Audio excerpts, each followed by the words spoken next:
Welcome you all to the heat transfer class. In this lecture, we are going to talk about the Module 2 topics. The different topics in Module 2 are critical thickness of insulation, extended surfaces, transient heat transfer, semi-infinite solid. And in this particular lecture, we are going to talk about critical thickness of insulation.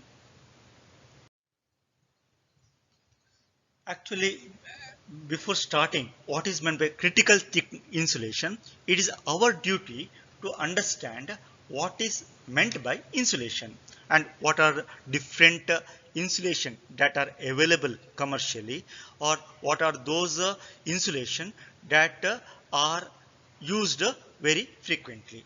So to understand that one, the two important commercially available insulation used around is one is a rock wool, one is a glass wool, and the advanced technology which has come is a spray foam type of insulation. So what is this rock wool? Rock wool is actually the main content is a rapidly cooling of a molten lava. That is the main content of stone. That type of stone have been used, and we use a slag, we use a coke. So the slag is nothing but smelting of metal, and coke is a high carbon content, right? The coal, when it is burned in absence of air, that is called as a coke. So these three important composition have been heated at a very high temperature, and we are going to get the fiber like structure around 15 to 20 microns, right? Once that 15 to 20 microns are obtained, they are taken in a layer, in a pendulum type equipment is used to get this type of insulation. Once that is done, they are applying some oil over it. They are applying the oil over it to have a resistance for the water. And this is has, if you are going to burn, it will not burn easily. So it has got resistance towards the any flame also. So second one is the glass wool. In the glass wool, you have got a glass as the main composition. Then we can have the sand, soda ash, and limestones. So it is similar to the rock wool, but it is generally found in a loose form comparatively to the rock wool, right? And this is also used commercially for the using the steam pipelines or in the for the furnaces. And we have seen in our domestic refrigerator, or in the refrigerator system, we are using thermocol as a our insulation material. Then we are using the spray form of type of insulation, where the spray form has been used to have the insulation. And one more important thing to be noted is that we have the formula Q is equal to delta T, temperature difference, and we can take as a the resistance, that is a thermal resistance. So this insulation actually will not allow the heat transfer that is to take place from the body, and this will actually hold the, whether it is a hot or cold fluid, temperature within it, and it will not allow the heat to take place.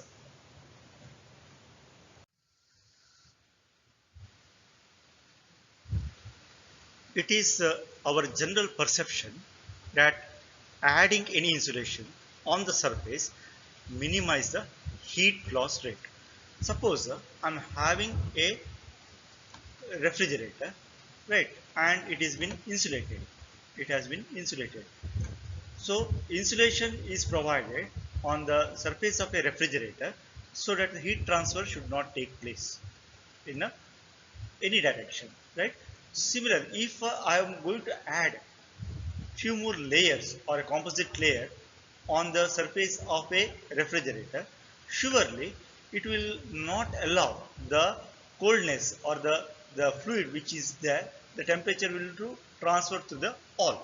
This is the what it is meant for. So this is true also, but it is a it will actually increases my extra cost. For a plain wall, thicker the insulation layer lower the heat transfer rate. It is because of the constant heat transfer area.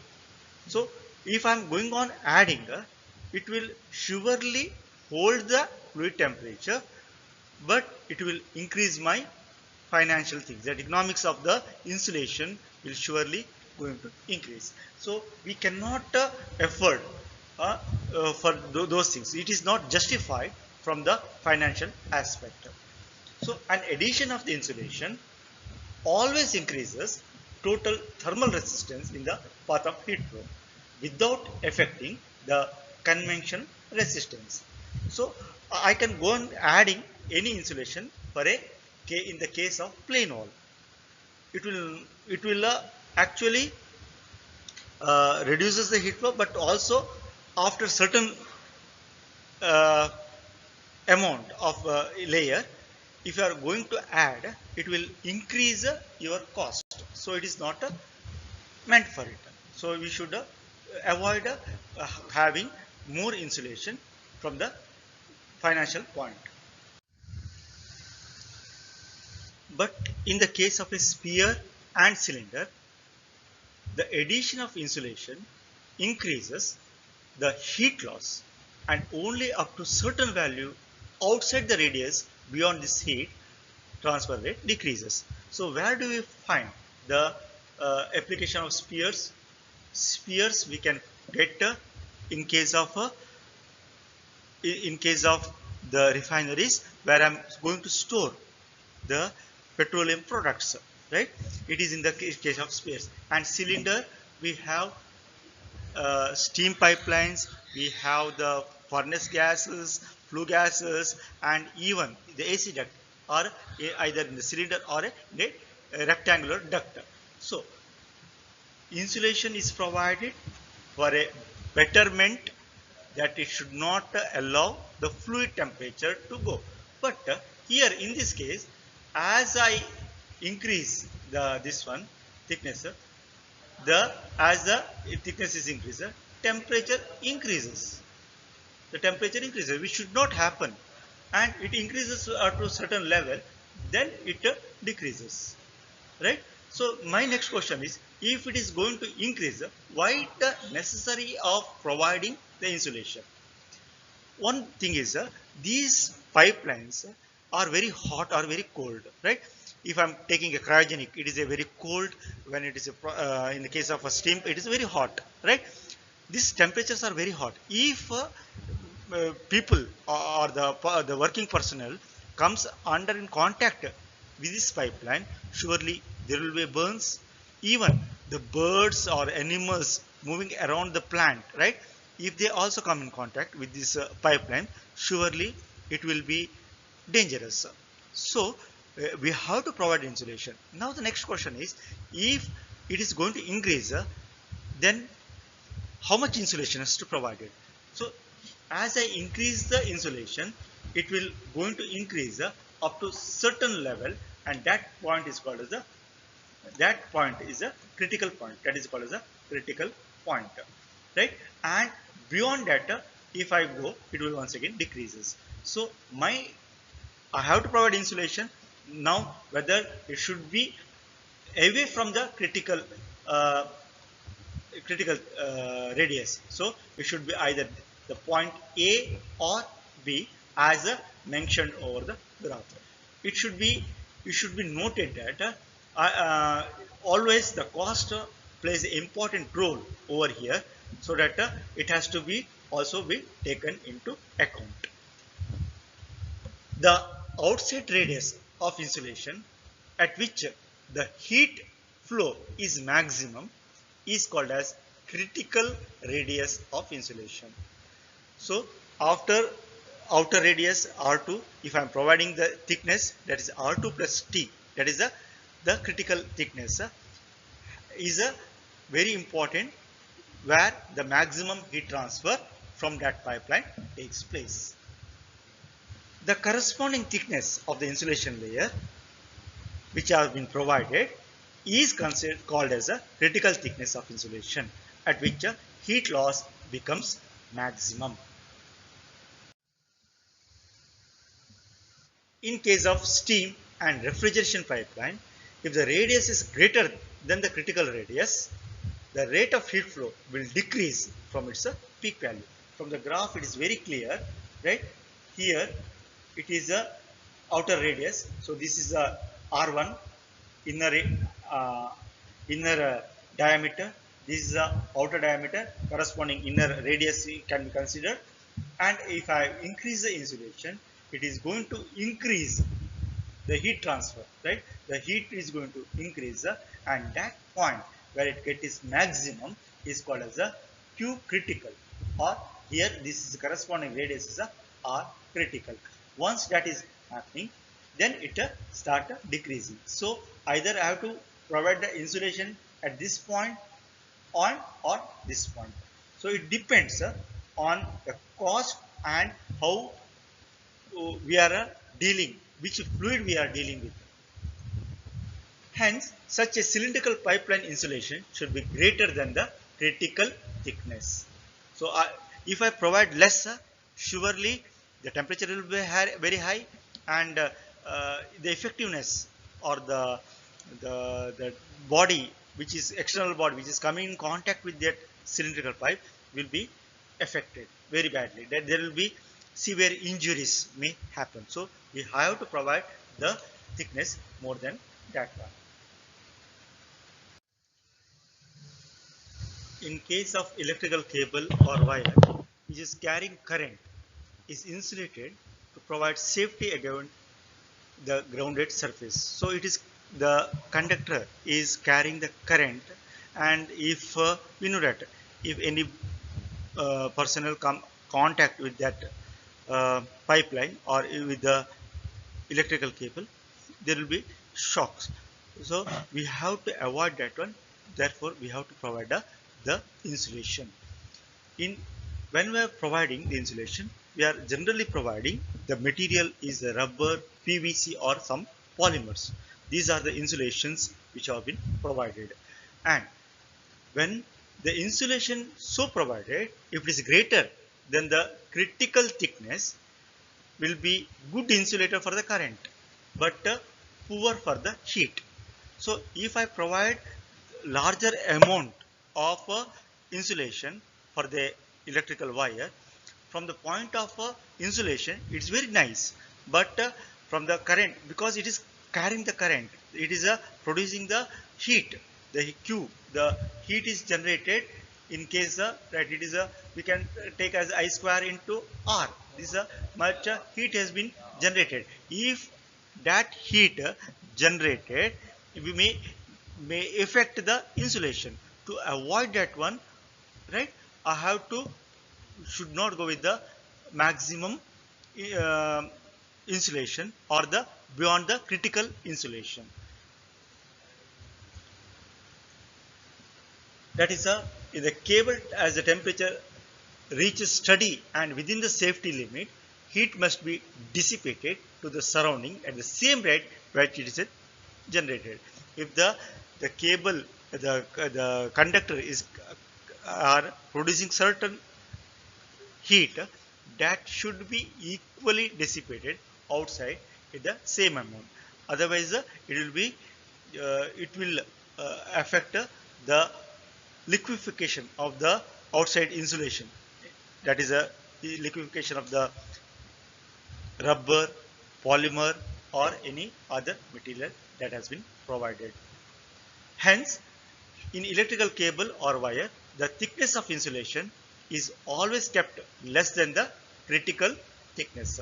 So, in case of a steam pipeline, refrigeration pipeline, I can provide more than the critical thickness, but in case of electrical cable, it is provided less than the critical thickness.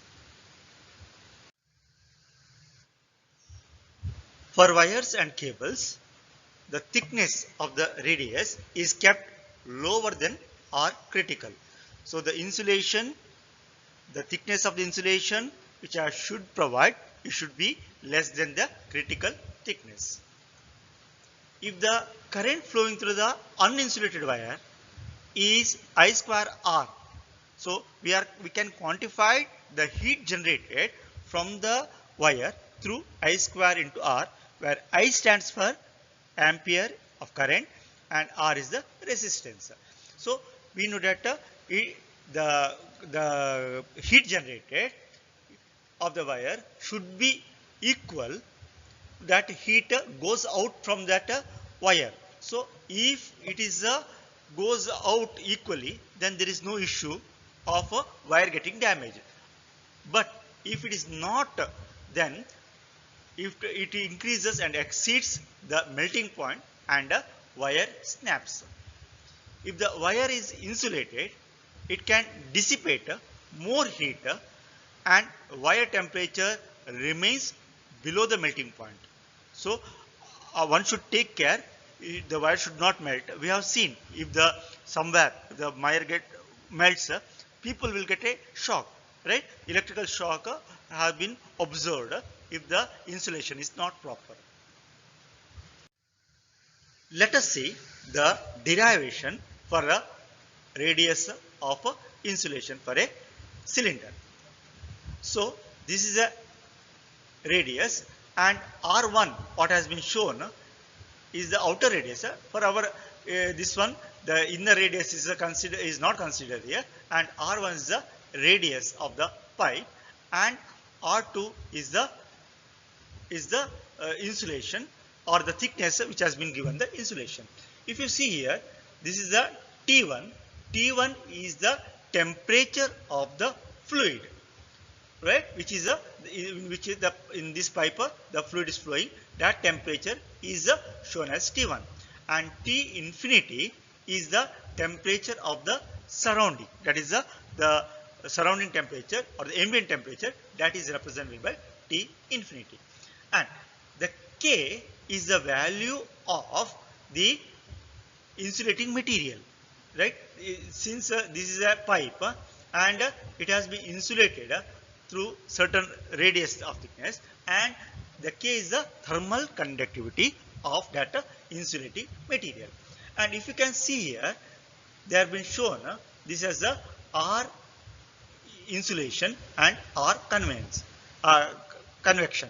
So what is this R insulation and R convection? This is the resistance of this fluid is facing before it flows to the, because this is at higher temperature than the T infinity. The temperature of the fluid is tried to go as a temperature gradient we have studied in the module 1. So temperature has to drop from the higher temperature to the lower temperature, and the fluid temperature try to drop down, and this insulation is going to hold that one, and it is not allowing that temperature drop to take place.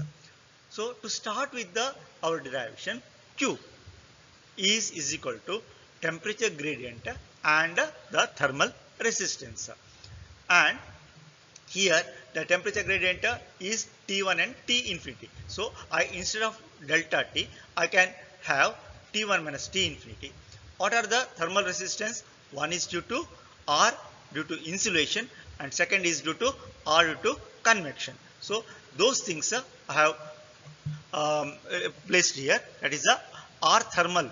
R thermal is nothing but R due to resistance due to insulation and resistance due to convection.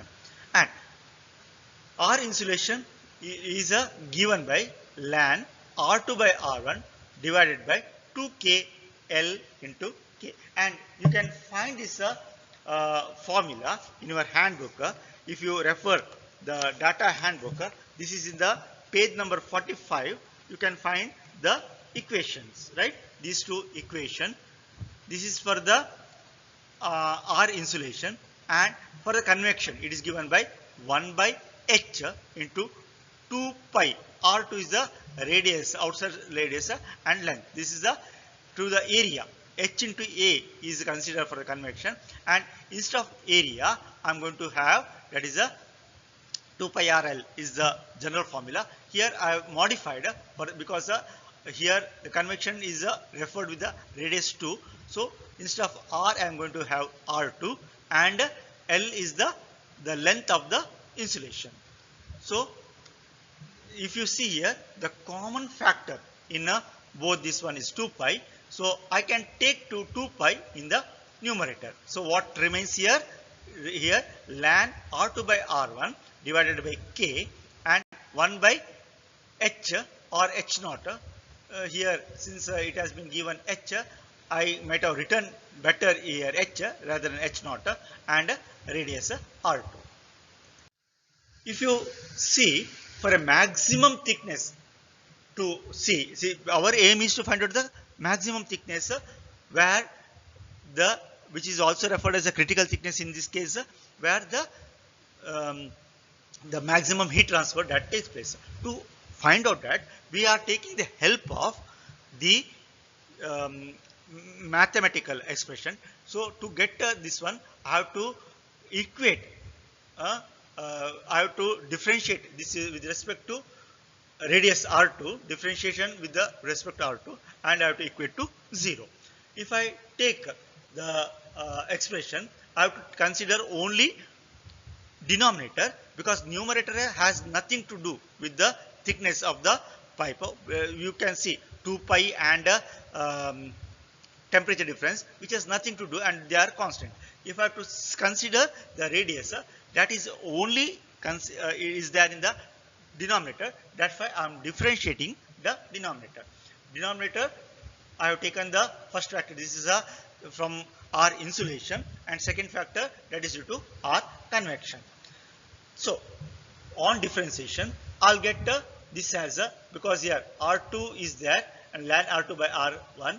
So I will write this as a 1 by R2 into K, and differentiation of R2 I can write as a R2 when it goes to the numerator R2 to the power minus 1. Differentiation of that one is a minus 2 into R2. So here I can write that one as a R2 minus a R2 square.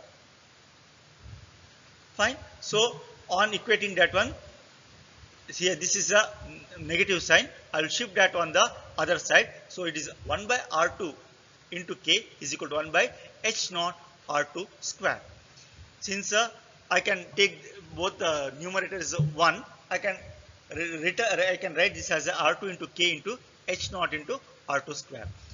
Since I am interested to see what is R2, that is here one R2 get cancels, only one R2 remains. That is nothing but K by H naught will be radius of the thickness. This is also critical thickness in this case. So this is the derivation for for the case of a cylinder. So here you can see the same thing which I have shown on the graph, right? Here you can see this in the graph Q bar. This is a radius. Since you are not the outer radius of the pipe is considered R1. After insulation, I have considered as a R2 or R critical, that is a K by H. So if it is a steam pipe, I can have at this point. If it is a wire, I should have somewhere here. So this is the pipe, and only thing while showing, it is better shown like this one, right? Because it is a sphere having other end, and the length can be mentioned over here. L can be mentioned over here. So in the next slide, let us see how to derive for a cylinder, sphere. So the critical radius of the insulation of the cylinder is given as a R critical of the cylinder is a K by H. The critical radius insulation for a spherical shell. See, here I don't have the length, it only sphere. Here also I can consider R1 is the radius of the pipe, R2 is the radius, not pipe, of the sphere, R2 is the radius of the outer radius, and K is the thermal conductivity, and T1 is the temperature of the fluid, T infinity is the temperature of the outside fluid, and R insulation is the